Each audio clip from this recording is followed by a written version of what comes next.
El silencio en la opulenta mansión de La Moraleja era tan denso y frío como el mármol pulido bajo los pies de Elena. Ricardo, el dueño de todo aquel imperio de cristal y acero, la miraba con unos ojos que habían perdido todo rastro de calidez, convertidos en dos esquirlas de hielo. Su voz, un eco metálico en la inmensidad del salón principal, resonó con una certeza cruel y definitiva. Falta el reloj de mi esposa, el que siempre llevaba en su muñeca, y usted es la única persona nueva en esta casa. La acusación no fue una pregunta, sino una sentencia. Alrededor otros empleados observaban desde las sombras sus siluetas tensas y susurros ahogados, transformando el lujoso espacio en un tribunal improvisado donde Elena, la empleada doméstica recién llegada, era la única culpable. El aire se cargó de una injusticia tan palpable que casi se podía tocar, una nube oscura que amenazaba con devorar la poca luz que se filtraba por los ventanales. Una acusación injusta está a punto de destrozar una vida inocente. Si crees en el poder de la verdad y en que la justicia debe prevalecer, te pido que dejes tu like para que esta historia llegue a más personas y que Dios te bendiga siempre. No te olvides de suscribirte y contarnos desde qué ciudad o país nos estás viendo. Estamos muy cerca de alcanzar nuestro sueño de llegar a los 1000 suscriptores, y con tu ayuda, sabemos que lo lograremos. Cada suscripción es un paso más hacia nuestra meta. Ahora, continuemos viendo cómo esta tormenta emocional se desata y lo cambia todo para siempre. El golpe de la acusación fue brutal, un impacto sordo que le robó el aliento a Elena. Su rostro, normalmente teñido de una suave calidez, a pesar de las dificultades, se tornó pálido como el papel. Sus ojos castaños, expresivos y llenos de una vida de luchas silenciosas, se abrieron con una mezcla de incredulidad y profundo dolor. Era como si las palabras de Ricardo hubieran sido una bofetada física, una que la dejaba expuesta y humillada frente a todos. Sus manos, marcadas por el trabajo incesante, comenzaron a temblar de forma incontrolable, buscando un refugio al entrelazarse torpemente frente a su sencillo uniforme. Se sintió pequeña, una mota de polvo en la inmensidad de aquella riqueza fría, una intrusa en un mundo que no solo no la comprendía, sino que ahora la condenaba sin piedad. Ricardo, ciego a la devastación que sus palabras estaban causando, endureció aún más su semblante. Su dolor por la pérdida de su esposa, Sofía, se había enquistado en su interior, transformándose en una armadura de desconfianza y amargura. Avanzó un paso, su imponente figura proyectando una sombra sobre Elena, como un depredador acorralando a su presa. Con un gesto gélido, levantó una mano y señaló directamente a su rostro, su dedo índice temblando ligeramente por la ira contenida. Entonces, pronunció la frase que sellaría el destino de todos en esa sala, las palabras que daban título a esta injusticia. Millonario acusa a empleada de robar el reloj de su esposa, y lo que dice su hijo lo cambia todo. Devuélvame lo que robó, o juro que pasará la noche en un calabozo.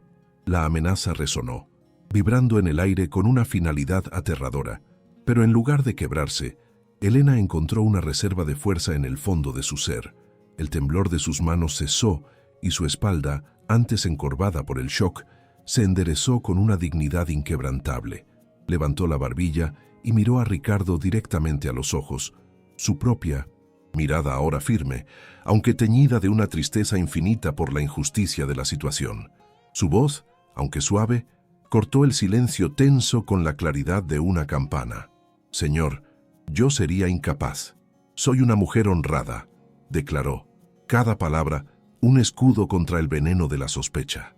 Fue en ese preciso instante, en la cúspide de la tensión, cuando un pequeño ruido desde lo alto de la escalera de caracol captó la atención de todos.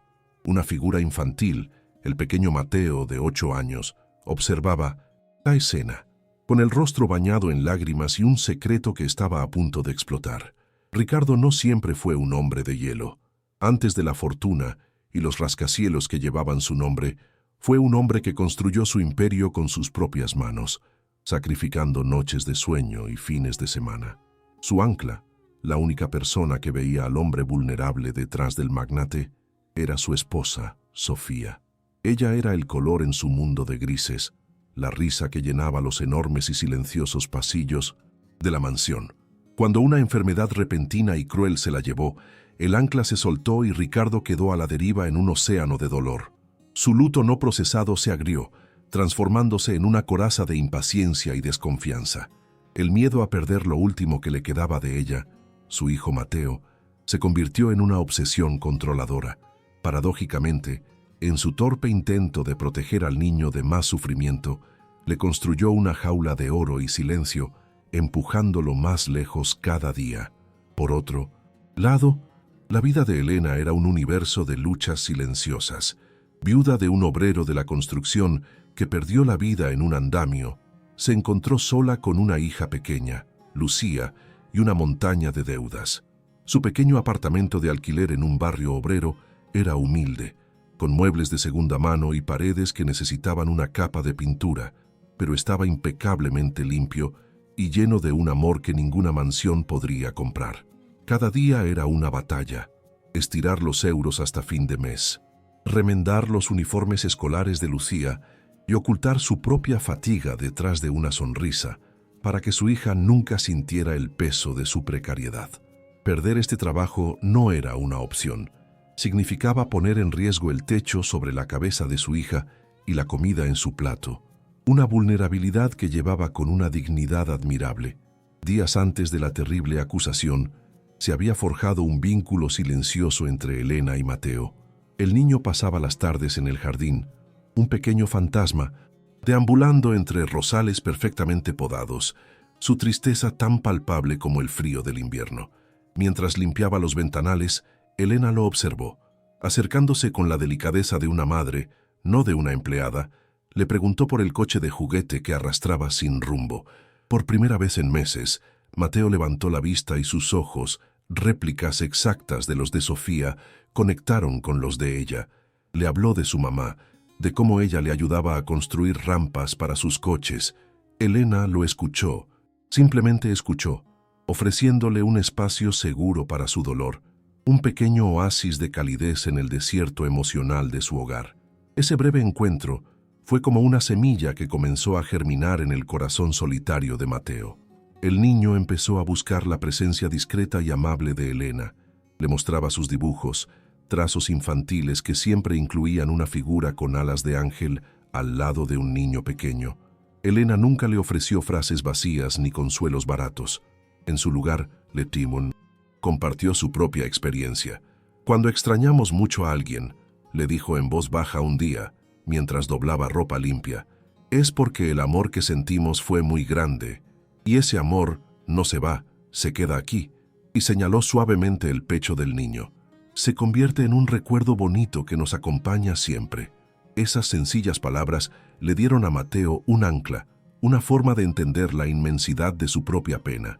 Sin embargo, esta creciente cercanía no pasó desapercibida para Ricardo. Desde 1900, la distancia de su despacho, a través de las cámaras de seguridad o con la mirada perdida por la ventana, observaba a su hijo interactuar con la empleada. Pero su mente, envenenada por el dolor, distorsionaba cada gesto de amabilidad. No veía a una mujer compasiva consolando a un niño triste. Veía a una extraña calculadora intentando ocupar el lugar de Sofía, una oportunista que se ganaba el afecto de su hijo con fines siniestros. Sus temores eran alimentados por los susurros venenosos de otros miembros del personal, como el mayordomo, un hombre que llevaba décadas sirviendo a la familia y que veía en la influencia de Elena una amenaza a su propia posición de confianza. El mayor obstáculo de Mateo era su silencio. El niño había aprendido a navegar por la casa como un barquito de papel en una tormenta, evitando las corrientes de la ira y la tristeza de su padre. Anhelaba poder hablar con él, contarle cuánto extrañaba el olor del perfume de mamá o el sonido de su risa, pero cada vez que lo intentaba, se topaba con un muro. Ricardo, incapaz de enfrentar su propia vulnerabilidad, desviaba cualquier conversación emocional hacia temas prácticos, las notas del colegio, los deberes, el menú de la cena. Esta desconexión forzó a Mateo a crear un mundo interior, Un santuario secreto donde podía mantener vivo el recuerdo de su madre, un mundo del que su padre no tenía ni la más remota idea.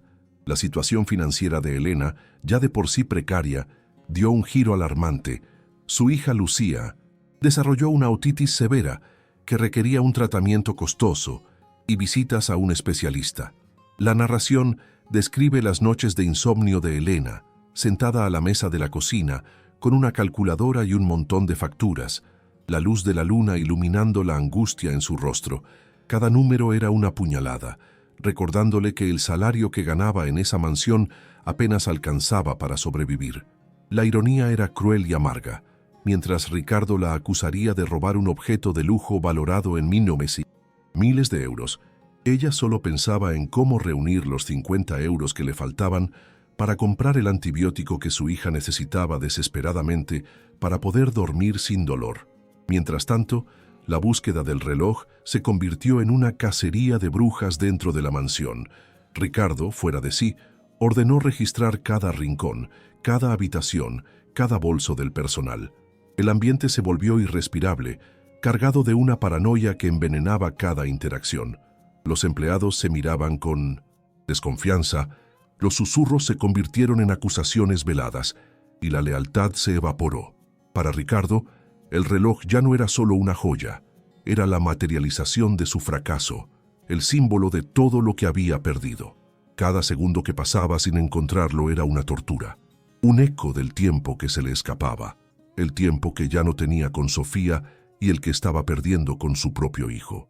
Justo antes de la confrontación final, el destino le ofreció a Ricardo una última oportunidad de redención. Al pasar por el pasillo del segundo piso, vio la puerta del cuarto de Mateo entreabierta. Una luz tenue se escapaba por la rendija y un sonido ahogado, un sollozo contenido, llegó a sus oídos. Se asomó y la imagen que vio le heló la sangre. Su hijo, de espaldas a la puerta, abrazando algo contra su pequeño pecho, sus hombros sacudiéndose en un llanto silencioso y desolador. Por un instante, la coraza de Ricardo se agrietó. Una duda, un destello de instinto paternal, le susurró que algo más profundo estaba ocurriendo, pero la ira y el dolor eran más fáciles de manejar que la culpa. Sacudió la cabeza, ahogó esa voz de la razón y con el corazón convertido en piedra, bajó las escaleras para desatar su furia sobre el blanco más fácil. Lo que Ricardo no podía saber era que Elena era la guardiana del secreto de Mateo. Unos días antes, el niño, en un arrebato de confianza, le había mostrado una pequeña caja de madera que guardaba bajo su cama. «Son mis tesoros», le había susurrado, mostrándole una concha de mar, una foto arrugada y una pequeña pluma. No le enseñó el reloj, pero sí le confió la existencia de su caja de mamá. Elena, lejos de juzgarlo o de pensar que era extraño, había validado sus sentimientos con una ternura infinita. Es muy importante tener un lugar secreto para guardar nuestros tesoros más preciados, le había dicho, prometiendo no decir ni una palabra. Al acusarla, Ricardo no solo estaba atacando a una mujer inocente, sino que estaba traicionando sin saberlo la frágil confianza que su propio hijo había depositado en el único corazón bondadoso de esa casa. El grito de Mateo resonó en el salón como el estallido de un cristal, haciendo añicos la tensión insoportable. «No fue ella, papá, fui yo». Las palabras, cargadas de una angustia infantil y una valentía sobrecogedora, quedaron suspendidas en el aire. Ricardo se quedó paralizado, su rostro una máscara de pura incredulidad. El mundo que había construido sobre su certeza, y su dolor se tambaleó violentamente. Elena, que ya se sentía hundida en la desesperación, levantó la cabeza de golpe, sus ojos desorbitados viajando del niño en lo alto de la escalera al hombre que la había sentenciado. Los demás miembros del servicio ahogaron un jadeo colectivo, sus rostros reflejando el shock de una revelación que nadie, absolutamente nadie, podría haber anticipado. La primera reacción de Ricardo fue una negación instintiva, un rechazo a una verdad que desmantelaba por completo su papel de juez y verdugo. Se giró lentamente, su mirada endurecida enfocándose en la pequeña figura de su hijo. «Mateo, esto no es un juego. «Sube a tu habitación inmediatamente», ordenó, pero su voz, usualmente un látigo de autoridad, flaqueó por primera vez. Un temblor casi imperceptible delató la fisura que se abría en su armadura. No podía procesar esta nueva variable, esta pieza del rompecabezas que no encajaba en la narrativa simple y conveniente que había creado, donde había un villano claro al cual dirigir toda su furia y su pena acumulada. Pero Mateo no retrocedió. Aferrándose a la barandilla de caoba pulida, como si fuera el timón de un barco en plena tormenta, comenzó a bajar los escalones, uno por uno, con una determinación que no correspondía a sus 8 años. Su rostro estaba surcado por las lágrimas, pero su mirada era firme, fija en la de su padre. «No estoy jugando, papá», repitió, su vocecita resonando con una fuerza inesperada. «Yo tomé el reloj de mamá. Elena no hizo nada malo, ella es buena». Cada palabra era una verdad innegable, un golpe certero que comenzaba a demoler el muro de arrogancia y dolor que Ricardo había levantado a su alrededor. Elena observaba al niño, y su propio sufrimiento quedó relegado a un segundo plano. Una oleada de gratitud y una profunda ternura la inundaron al ser testigo de aquel acto de valentía. Comprendió el inmenso coraje que requería para un niño tan pequeño enfrentarse a un padre consumido por la ira para defender a una casi extraña. Abrió la boca, quizás para protegerlo a él ahora, para decirle a Ricardo que no le regañara, pero las palabras se atascaron en su garganta. Su preocupación ya no era por su trabajo o su reputación, sino por el pequeño y valiente caballero que había arriesgado todo para decir la verdad. El suelo pareció desaparecer bajo los pies de Ricardo. Su mirada iba del rostro desafiante y empapado en lágrimas de su hijo, a la expresión pálida y atónita de Elena. La ira, justiciera que lo había consumido momentos antes, comenzó a disiparse, dejando tras de sí un vacío helado y confuso. ¿Cómo podía haberse equivocado de una manera tan catastrófica? La posibilidad de que su dolor lo hubiera cegado hasta el punto de cometer una injusticia tan monstruosa era una idea aterradora, una que amenazaba con derrumbar la imagen que tenía de sí mismo, no solo como un hombre de negocios implacable, sino como un padre. Un torbellino de pensamientos asaltó la mente de Ricardo, cada uno más desconcertante que el anterior. «Mateo, ¿por qué tomaría él un reloj de mujer? No tiene sentido, es solo un niño. ¿Qué podría querer con él?» Intentaba desesperadamente encontrar una explicación lógica, una razón que pudiera encajar dentro de los parámetros de su entendimiento, pero se dio cuenta de que la lógica había abandonado esa casa el mismo día que Sofía lo hizo. De repente, vio a su hijo no como una extensión de sí mismo, sino como un ser independiente, un pequeño extraño con un universo de secretos y un dolor que él nunca se había molestado en explorar. En medio de esa confusión paralizante, Elena encontró la fuerza para hablar. Su voz, aunque baja, era clara y cortante, impregnada de una dignidad herida. «Señor Ricardo, ahora que la verdad ha salido a la luz, le ruego que acepte mi renuncia», dijo, su mirada firme. «Agradezco la oportunidad, pero me es imposible continuar trabajando en un lugar donde se pone en tela de juicio mi honradez de esta manera tan humillante». Hizo un leve movimiento, indicando su intención de marcharse de una vez por todas de esa jaula de oro y tristeza. Las palabras de Elena fueron como una descarga eléctrica que sacudió a Ricardo de su estupor. La idea de perder a una empleada era trivial, pero el gesto que la acompañó fue devastador. Mateo, al ver que Elena se disponía a irse, soltó un grito ahogado. «No, Elena, no te vayas. La culpa no es tuya, es de mi papá». Corrió hacia ella, sus pequeños pies moviéndose a toda velocidad sobre el frío mármol, buscando refugio en la única persona que le había mostrado una bondad incondicional en los últimos meses. La acusación en la voz del niño era más dolorosa que cualquier insulto. El pequeño se aferró a la mano de Elena con una fuerza desesperada, como si ella fuera su única tabla de salvación en un mar embravecido. Ese simple acto, un niño buscando consuelo en una empleada en lugar de en su propio padre, fue un espejo brutal para Ricardo. La imagen le mostró, con una claridad demoledora, la magnitud de su fracaso. Había estado tan absorto en su propio duelo que no se había dado cuenta de que su hijo se estaba ahogando a su lado y que había tenido que ser una extraña quien le lanzara un salvavidas. Esa fue la gota que colmó el vaso. La compostura de Ricardo se hizo añicos. Se giró hacia los curiosos que aún merodeaban en los umbrales de la sala y su voz estalló en un rugido de dolor y rabia. «Fuera, absolutamente todos, fuera de aquí ahora mismo». No podía soportar más miradas, más susurros.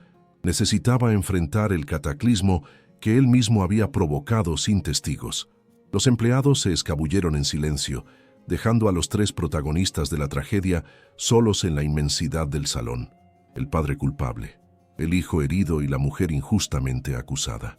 El silencio que cayó después fue 1000 veces más pesado que el anterior.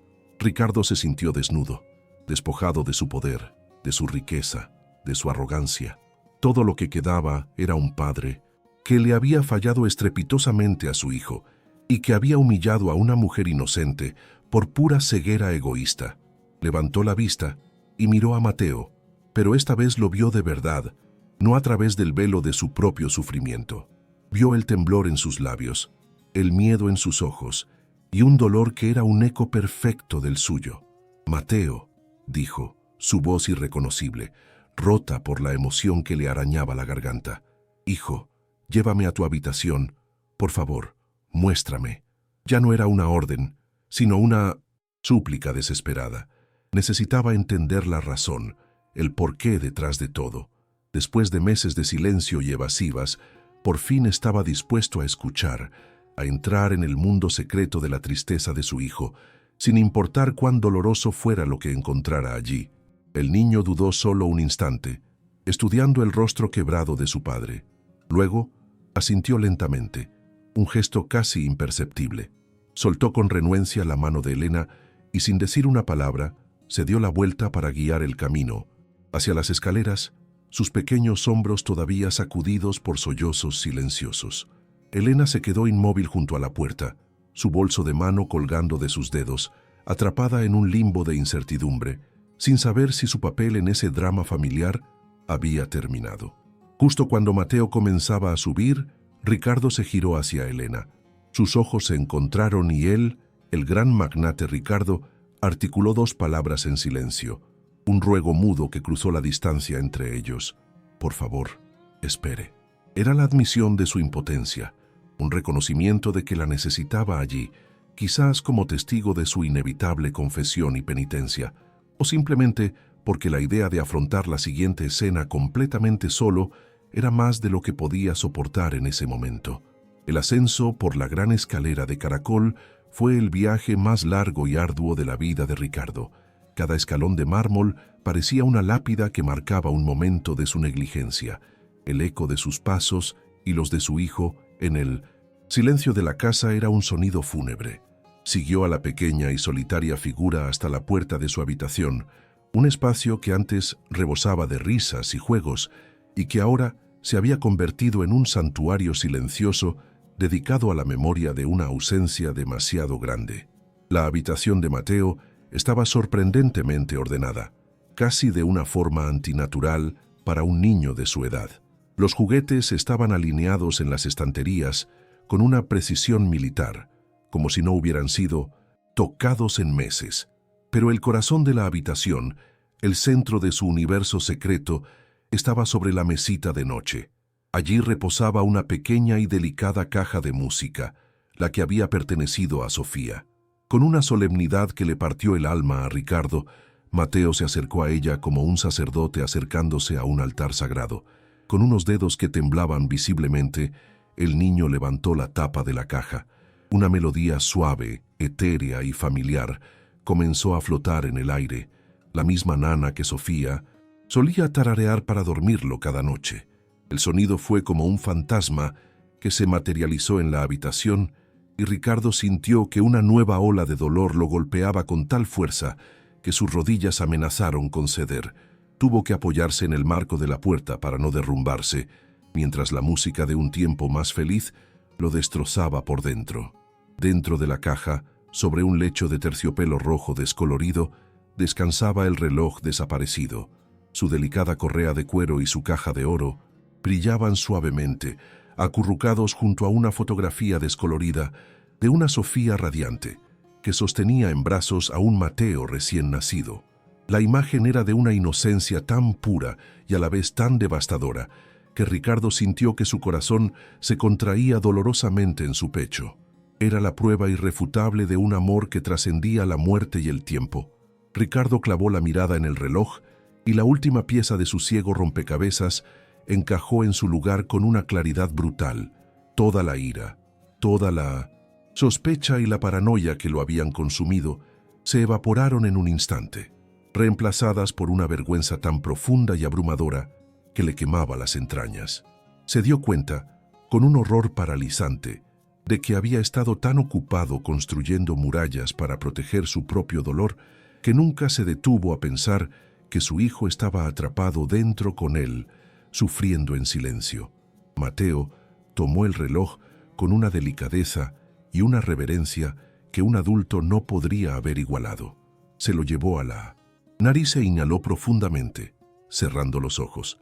El gesto era tan íntimo, tan cargado de un anhelo desesperado y de una tristeza pura, que derribó la última de las defensas de Ricardo. Era el acto de un niño que no intentaba poseer un objeto, sino de alguien que intentaba respirar un recuerdo, inhalar la esencia de un amor perdido.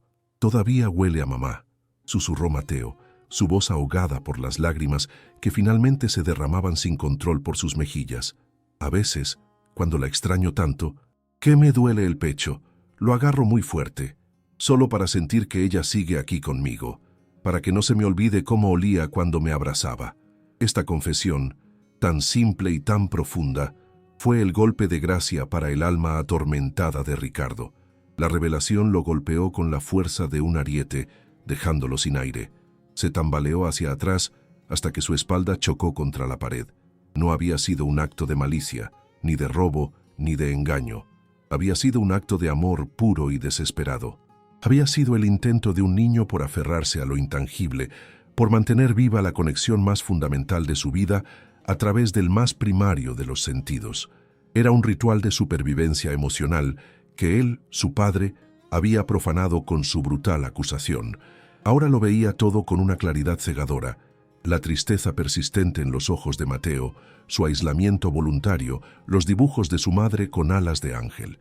No eran las señales de un niño que estaba superando el duelo, como él había querido creer egoístamente. Eran gritos de auxilio silenciosos, mensajes en una botella lanzados desde una isla de soledad, que él había sido demasiado sordo, demasiado ciego, demasiado egoísta para ver. Superado por la magnitud de su fracaso, Ricardo se deslizó por la pared hasta quedar sentado en el suelo. La fuerza lo abandonó por completo. Se cubrió el rostro con las manos y por primera vez desde el día del funeral de Sofía, se permitió llorar.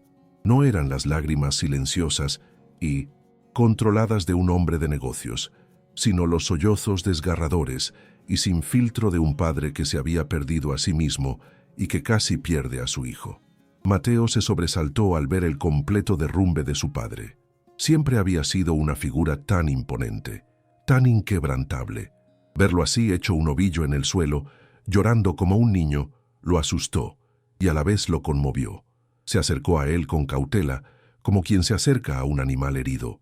Con una mano temblorosa, tocó el hombro de su padre. «Papá», susurró, la palabra cargada de una preocupación que iba más allá de sus años. Ese pequeño toque, esa única palabra pronunciada con amor, fue suficiente para romper el último dique de contención de Ricardo. Se giró y atrajo a su hijo hacia sí, abrazándolo con una fuerza que era a la vez desesperada y protectora. Hundió la cara en el pelo de Mateo, en ese olor a champú infantil y a inocencia, y la presa de su dolor reprimido durante meses finalmente reventó, inundándolo todo con un torrente de lágrimas y arrepentimiento. «Perdóname, hijo mío», logró decir Ricardo entre sollozos que le sacudían todo el cuerpo. «Perdóname. He sido un tonto, un padre horrible. Te dejé completamente solo con tu dolor. Perdóname, por favor, campeón. Perdóname». Repetía las palabras una y otra vez, como si fueran una plegaria, un mantra desesperado con el que intentaba expiar meses de abandono emocional, esperando que de alguna forma pudieran borrar su terrible error. Envuelta en el abrazo de su padre, sintiendo por fin su calor y su vulnerabilidad, la tensión en el pequeño cuerpo de Mateo se disolvió. Él también empezó a llorar, pero sus lágrimas ya no eran de soledad, sino de alivio. El muro invisible que los había separado durante tanto tiempo se había derrumbado por fin. Abrazó a su padre con todas sus fuerzas, sus bracitos rodeando el cuello de aquel hombre gigante que por fin se había permitido ser pequeño. Permanecieron así, abrazados en el suelo de la habitación durante un tiempo que pareció eterno. Dos náufragos de la misma tormenta, aferrándose el uno al otro como la única balsa en medio de un océano de pena. La melodía de la caja de música continuaba sonando, una banda sonora agridulce para su reconciliación. Poco a poco, el frío que había impregnado la habitación y sus corazones comenzó a disiparse, reemplazado por una frágil pero incipiente calidez. Lentamente, los sollozos comenzaron a calmarse, transformándose en una respiración entrecortada. Ricardo se apartó un poco, solo lo suficiente para sostener el rostro de su hijo entre sus manos. Le limpió las lágrimas con los pulgares y lo miró a los ojos, esos ojos que eran el vivo retrato de Sofía, y por primera vez en mucho tiempo no solo vio el reflejo de su pérdida, sino la promesa de su futuro. Vio su razón para ser un hombre mejor. «Vamos a estar bien, campeón», le susurró, la voz todavía ronca por el llanto. «Te lo juro por mamá. A partir de este momento, todo va a ser diferente. Nunca más vas a estar solo en esto. Lo superaremos juntos, como un equipo». No era una simple frase, era un juramento solemne, un diálogo transformador nacido de las cenizas de su dolor y su culpa, una promesa que cambiaría el curso de sus vidas para siempre. Con una nueva delicadeza, ayudó a su hijo a guardar el reloj de nuevo en su caja de terciopelo. Le explicó que estaba bien extrañar a mamá, que él también la extrañaba cada segundo de cada día, pero que a partir de ahora encontrarían formas de recordarla, juntos, no a escondidas, sino celebrando su vida y su amor. Hablarían de ella, mirarían fotos y mantendrían vivo su recuerdo a través de la alegría compartida, no del dolor solitario. Mientras se ponían de pie, un pensamiento atravesó la mente de Ricardo como un relámpago. Elena. Una nueva oleada de vergüenza lo recorrió. La crueldad con la que la había tratado, la humillación pública a la que la había sometido, le pareció un acto monstruoso, imperdonable. Tomó la mano de Mateo con firmeza. «Hay una cosa más que tengo que hacer, hijo. Hay alguien a quien le debo una disculpa mucho más grande que a ti». Bajaron las escaleras de la mano, un frente unido. Elena seguía allí, de pie junto a la puerta principal, con su bolso en la mano, esperando en un silencio digno. Levantó la vista cuando los escuchó acercarse, su rostro una mezcla de cansancio y expectación. La imagen de padre e hijo juntos, sus manos entrelazadas, era un contraste tan poderoso con la escena de hacía una hora que parecía sacada de otra realidad, una donde la conexión había vencido al conflicto. Ricardo se detuvo a un par de pasos de ella. La miró directamente a los ojos, sin rehuir su mirada. Sus propios ojos estaban rojos e hinchados por el llanto, y toda la arrogancia y la postura de poder se habían desvanecido por completo. Ya no era el millonario dirigiéndose a su empleada. Era simplemente un hombre profundamente avergonzado, reconociendo el daño inmenso que le había causado a otro ser humano. Respiró hondo, reuniendo el valor para empezar a reparar lo que su ceguera había destrozado.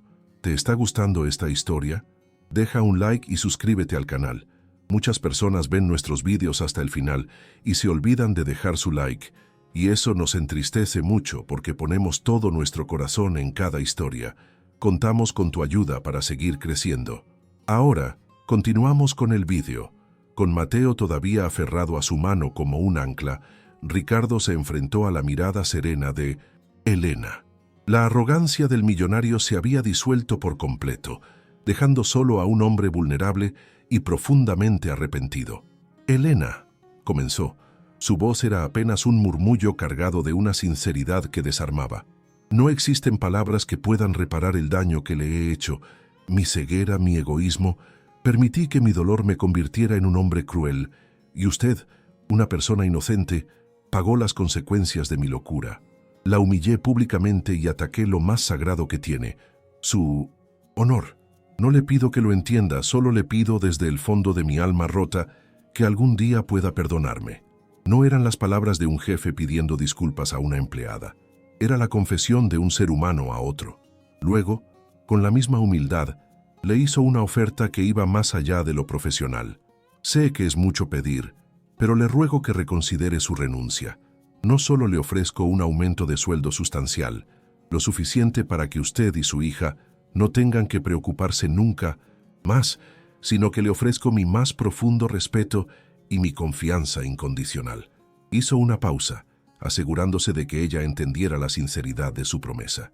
Mañana, a primera hora, reuniré a todo el personal y me disculparé con usted delante de todos, para que su nombre quede tan limpio como siempre debió estar. Elena miró el rostro de Ricardo, genuinamente quebrado por el remordimiento, y luego bajó la vista hacia Mateo, que la miraba con ojos suplicantes. Vio a una familia rota, intentando desesperadamente volver a unirse, y su corazón compasivo tomó la decisión. Asintió lentamente, un gesto de perdón y de esperanza. Fiel a su palabra, a la mañana siguiente, el gran salón principal fue escenario de un acto sin precedentes.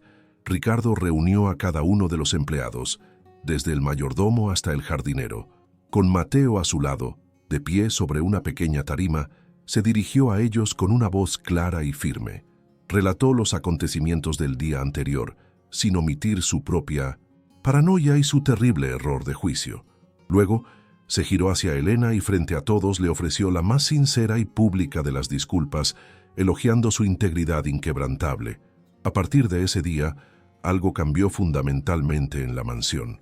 El miedo fue reemplazado por el respeto, y la fría opulencia comenzó a ser sustituida por el calor de un hogar que sanaba, con Ricardo aprendiendo a ser padre y Elena convirtiéndose en una presencia tan esencial como discreta. 3 años después, el sol de 1970, una tarde de primavera ilumina el jardín de un edificio moderno y acogedor. Un letrero en la entrada reza Fundación Sofía. En un podio, Ricardo, con un rostro sereno y una paz que el dinero nunca pudo comprarle, se dirige a una multitud de periodistas y beneficiarios. A su lado, un Mateo preadolescente lo mira con una admiración infinita. Ricardo explica con voz emocionada que la fundación, creada en honor a su difunta esposa, tiene como única misión apoyar a madres solteras en situaciones de vulnerabilidad, para que ninguna mujer tenga que enfrentarse sola a la desesperación y la injusticia.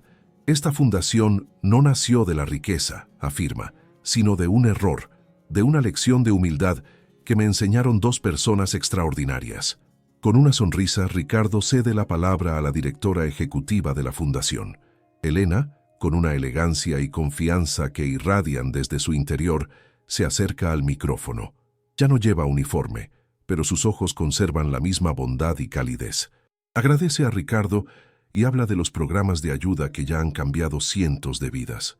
La escena final muestra a Ricardo poniendo una mano sobre el hombro de su hijo, mientras ambos observan a Elena, la mujer que su crueldad casi destruye y que ahora es el motor de su redención. La narradora concluye que el dolor, cuando se canaliza a través de la empatía y el perdón, tiene el poder de transformarse en un legado de esperanza, demostrando que la verdadera riqueza de un hombre no reside en lo que acumula, sino en el amor que es capaz de dar y reconstruir. ¿Crees que es posible perdonar los errores del pasado para construir una familia mejor? Deja un like. Si crees que el amor verdadero siempre encuentra un camino. Suscríbete para más historias donde la bondad triunfa. Comenta, la familia es todo, si tú también crees en las segundas oportunidades.